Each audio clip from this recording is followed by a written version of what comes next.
Du cinéma à la salle Garnier, une première à l'Opéra de Monte-Carlo. Le cycle Tout l'art du cinéma a innové cette saison en proposant Les Nibelungen de Fritz Lang, un film de 1924 réalisé en 2 parties, relatant une légende nordique, une prouesse cinématographique et technique à l'époque, considérée par les critiques comme un trésor du 7e art où se mêlent folklore et magie. On dirait que c'est une forme de péplum dans le sens d'un film au budget pharaonique, le plus grand film produit par la UFA, qui était le principal studio allemand. On a évidemment lésiné sur aucun moyen.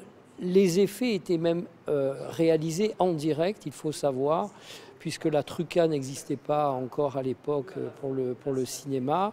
Donc tout était fait en direct, donc ça nécessitait beaucoup de préparation avec les truquistes de studio qui rivalisaient évidemment d'imagination pour trouver des astuces qu'on ne devine pas à l'écran, mais dont on voit le résultat. Ce ciné-concert était accompagné musicalement par l'improvisation de Jean-François Zigel au piano, l'un des spécialistes de cet exercice.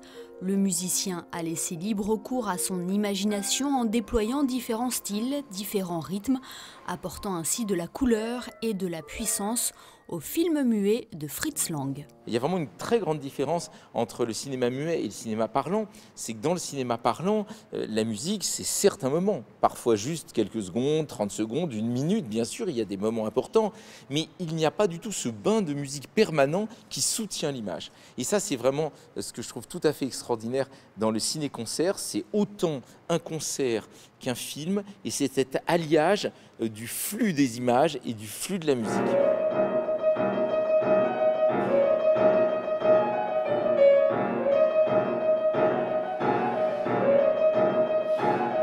On dit parfois que le musicien est le dernier metteur en scène du film, puisqu'il décide du tempo de telle scène, il décide de son découpage, de son caractère, de son ambiance.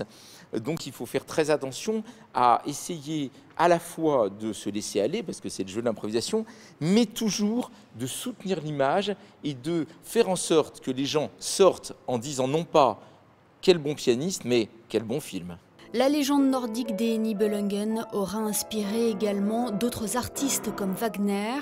Cette projection à la salle Garnier s'est parfaitement prêtée au lieu et aura fasciné de nombreux spectateurs qui avaient trouvé en l'opéra un endroit idéal pour découvrir autrement ce film.